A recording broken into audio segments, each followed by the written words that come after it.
Magandang araw po sa inyong lahat mga kababayan at welcome back dito po sa ating munting channel Pinas News Review, kung saan re-reviewin po natin ang mga mahalagang balita dito sa Pilipinas. Mga simpleng komento sa mga issue dito sa Pinas. At eto nga mga kababayan, kapapasok lang sa wakas, nasibak sa pwesto Castro, patong-patong na kaso nilatag. BP Sara, yan mga kababayan ang ating alamin mula po rito kay Banat Kapanig TV. Nasa description po ang full video link ng video ito. Subscribe na po kayo. At kung bago ka pa lang at dito po napag-subscribe sa ating munting channel, please don't forget to subscribe. At i-click na rin po ang bell notification para updated po kayo sa lahat ng ina-uploads nating reaction video.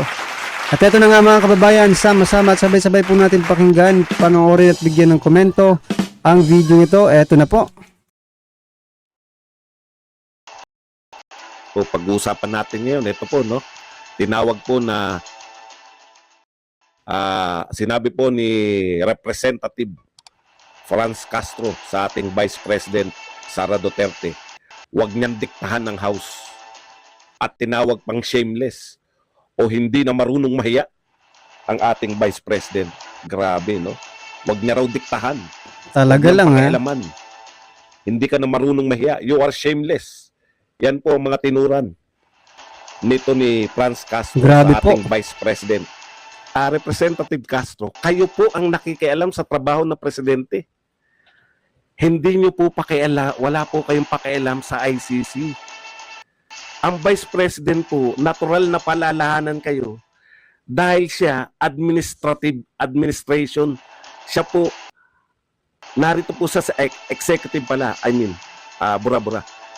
Yung Vice President po, executive. No? Pangalawa po siya sa Pangulo ng Pilipinas. Na pinakamataas na tao sa Pilipinas. Ang gusto niyong pakialaman, yung trabaho ng isang Pangulo. Actually, pinaalalahanan kayo, thank you very much kay Rolando Galvez. Boss Bads, pakape para sa'yo. Pinaalalahanan kayo ng Vice President na hindi nyo natrabaho yan. Maganda lang pakinggan yung sinabi. Kung ako yun, kung ako sa House of kung ako ang Vice President, ganito sasabihin ko. Wala ba kayong magawa sa buhay? Kayong mga taga-House of Representative? Bakit nag-aaksaya kayo ng pera ng taong bayan para tumalakay ng mga resolusyon na wala namang kinalaman? Mga resolusyon na wala namang kinalaman sa trabaho ninyo.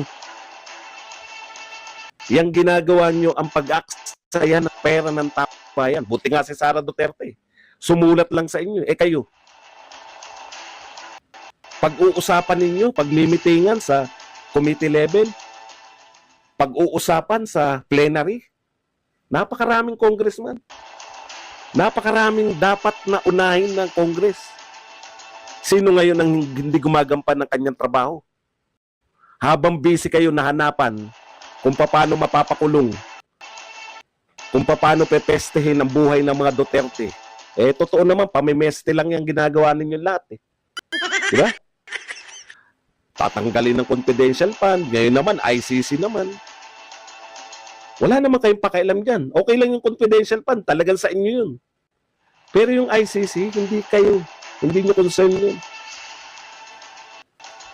Sino ngayon na nakikialam kanino? Pinaalalahanan kayo ng Vice President dahil ayaw niya kayong mag-aksaya ng pera ng taong bayan. Hindi niya lang masabi, ako na nagsasabi. Okay, una yun. Ikalawa, punta tayo dito. Alam niyo, meron kang mapupunad dito, no? Ito po ang pahayag ngayon ng leadership. Kaya, si Castro, pakinggan mo yung leaders ninyo. No? Real talk. Ikaw ba susundin na naman, Castro? O si Pangulong Ferdinand Marcos? Nakita nyo, mukhang big kanina yung sinasabi ni Pangulong Marcos. Ang sabi ko kanina, diplomatic yan. Para hindi masyadong masaktan yung House of Representatives. Kasi masakit yun. Pag dinirekta niya na, pag sinabi niya na hindi natin papapasokin yung ICC, tapos masasaktan yung House of Representatives. Pero yung pagkakasabi ni Pangulong Marcos, hindi ganong masakit sa House of Representative. Yan yung sabi natin kanina, di ba? O pareho kami nakakatuwa pag yung mga matatalinong tao pareho mo ng pareho mo ng sinabi. Ito po ang sinabi ni Salvador Panelo. President Ferdinand Marcos Jr. is just being diplomatic to lawmakers when he disclosed plans to study the country's return to International Criminal Court. Former Chief Presidential Legal. So ito lang mga kababayan, no? Kasi hindi naman presidente na si PRRD. At ngayon mukhang hawak naman nila ang Department of Justice, mga kababayan. Bakit hindi nila, di ba? Hindi yung justice natin dito, yung justice system natin dito sa Pilipinas, ang pairalin. Kasuhan nyo si PRRD kung gusto nyo kasuhan. Diba? Parehas lang naman yan. Bakit pa kayo hihingi ng tulong sa ICC? Hindi nyo ba kaya nakasuhan si PRRD? Hindi naman ni PRRD may impluwensyahan yung mga na yan kasi wala na po siya sa posisyon para mag-impluwensya pa kung nakaka-impluwensya pa man, di ba? Bakit gusto niyo yung ICC, mga kababayan?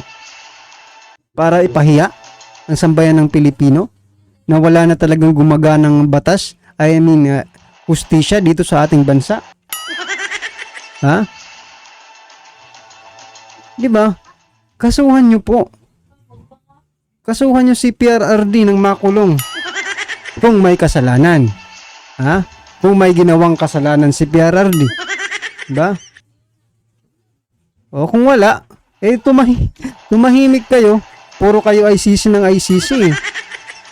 I-try nyo muna dito sa atin.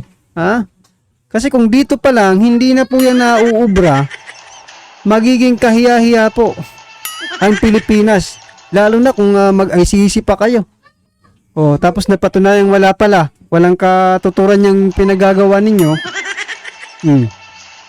Di mas nakakahiya. Baka wala na talagang mag-invest. Na mga dayuhan dito sa ating bansa. Bakit, mga kababayan? Kasi parang niloloko nyo lang ang taong bayan sa ginagawa ninyo.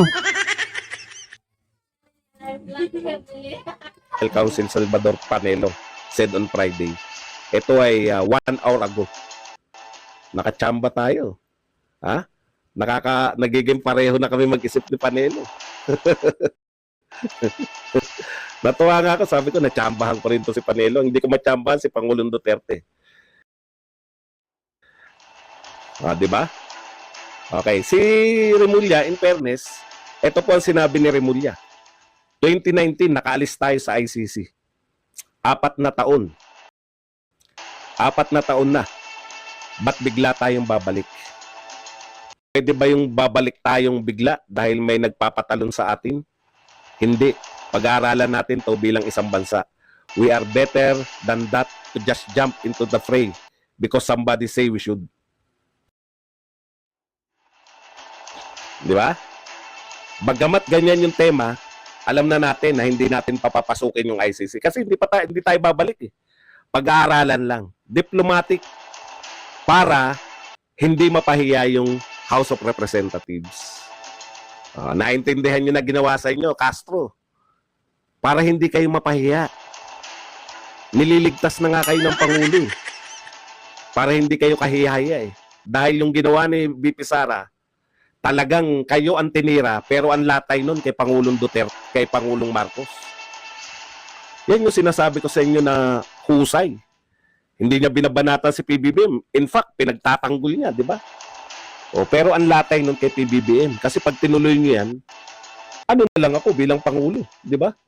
Sariling pinsang ko. Doon mismo sa sariling pinsang ko, magmumula yung kukwestiyon ng aking otoridad. Kukwestiyonin yung aking posisyon. Kaya, ang linaw po nun. Okay. Ito na po ang pahayag ngayon ng liderato. The lower house leadership on Friday said, it will follow the policies of President Ferdinand Bongbong Marcos Jr. after the government says it will study calls to rejoin the International Criminal Court. Speaker Martin Romualdez, briefly reacting to his cousin's latest pronouncement, said, They will take it as it is. O, tignan nyo. Way out yan. Pwede ngayon sabihin ng liderato ng House of Representatives na take it at pasensya na kay Bulula. Take it as it is. No? Take it as it is. Ha? Kung ano po yung sinabi ni Pangulong Marcos, as it is, at it is.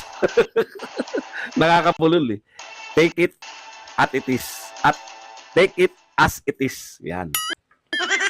Yan po ang sinabi. Alam niyo, binibigyan ni Pangulong Marcos na way out yung kanyang pinsan. Susunod tayo. Yun lang.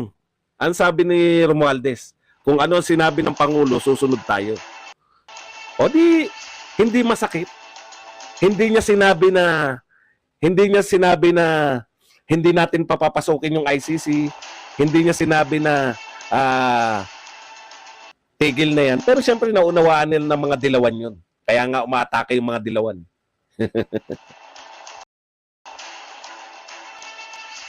So yan mga kababayan, bakit kaya hindi na lang itong si Castro no ang investigahan no diyan sa mga kasong kinasasangkutan niya. Ha? Pati itong House of Representative, maglabas po kayo ng resibo. Sabi nga sa comment sa last vlog natin mga kababayan sana po yung mga mag-iimbestiga diyan kay PRRD no sa Kongreso maglabas muna ng kani-kanilang resibo. Bago po si PRRD. Kasi pinagbibintangan po nilang si PRRD no na nangurakot doon sa sa pondo na ginamit ng pandemic mga kababayan. So sabi po ng ating isang ka-review mga kababayan kayong mga nag-iimbestiga diyan sa Kongreso maglabas muna kayong ng kanya-kanyang resibo bago nyo imbestigahan si PRRD. Ay tama rin naman pa mga kababayan. No? Kasi mahirap naman kung daldal sila ng daldal dyan, tapos sila pala itong maraming ginagawang kalokohan. Diba? O anong masasabi nyo dyan mga karibin natin Well anyway, naman po ang inyong opinion, reaction patungkol po sa video ito ay comment lang po sa baba para at least alam po ng ating mga kababayan ng inyong pong opinion patungkol dito, right? Kung bago ka pa lang at dito po napag-subscribe sa ating munting channel, please don't forget to subscribe at i-click na rin po ang bell notification para updated po kayo sa lahat ng ina-uploads nating reaction video. Maraming salamat po.